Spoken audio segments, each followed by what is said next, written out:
বৈশ্বিক জলবায়ু পরিবর্তন বিষয়ক শীর্ষ সম্মেলন কপের এবারের আসর শুরু হয়েছে আজেরবাইজানে। দেশটির রাজধানী বাকুতে হাজির হয়েছেন বিভিন্ন দেশের সরকার ও রাষ্ট্রপ্রধানরা।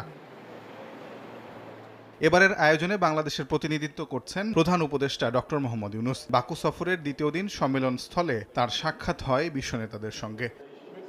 সম্মেলনের শুরুতেই COP29 সম্মেলনের সভাপতি ও আজেরবাইজানের প্রেসিডেন্ট ইলহাম আলিয়েভ ও জাতিসংঘের মহাসচিব অ্যান্তোনিও গুতেরেসের সঙ্গে কুশল বিনিময় করেন অধ্যাপক ইউনূস। এছাড়াও অন্তত ২০ জন বিশ্বনেতা এবং আন্তর্জাতিক সংস্থার প্রধানদের সঙ্গেও দেখা হয় প্রধান উপদেষ্টার।